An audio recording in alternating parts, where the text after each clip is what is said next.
Hi, this is Trevin Worm with my final Week 8 video brief. The work that I'll be citing today was Villegas and Lucas in 2002, Preparing Culturally Responsive Teachers, Rethinking Their Curriculum, from the Journal of Teacher Education, um, which that is the work that I think stuck with me the most during this class. A lot of the readings that we did were really impactful and made me kind of rethink how I think of um, social justice within schools and how we can promote that and how we can kind of make things more equitable within our classes. Um, but I think on page 27 and 28 in that article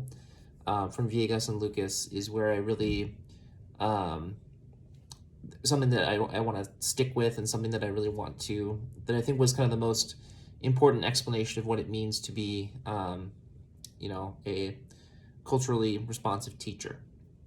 So they say, as we discussed, culturally responsive teachers have a high degree of sociocultural consciousness, hold affirming views of students of diverse backgrounds, see themselves as agents of change, understand and embrace constructivist views of learning and teaching, and know the students in their classes. It is the combination of all these dispositions, knowledge, and skills that enables them to design instruction that facilitates student learning.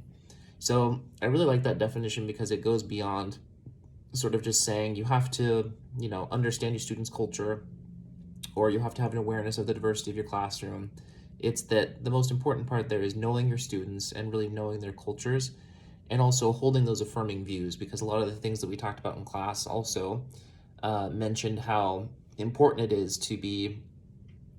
don't come approach your students with a deficit mindset, but really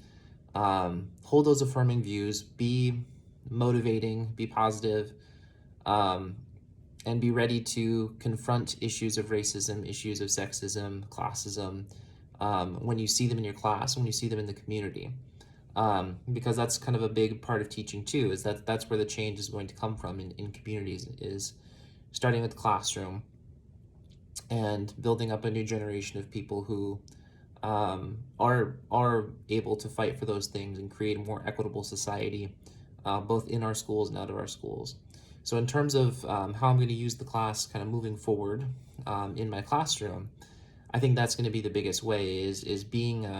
someone who's wanting to motivate, someone who's wanting to make a change. And I think that, the readings obviously presented that doing that is very hard. um,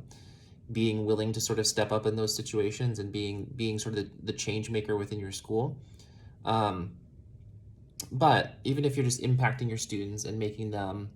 um, feel comfortable, feel welcome,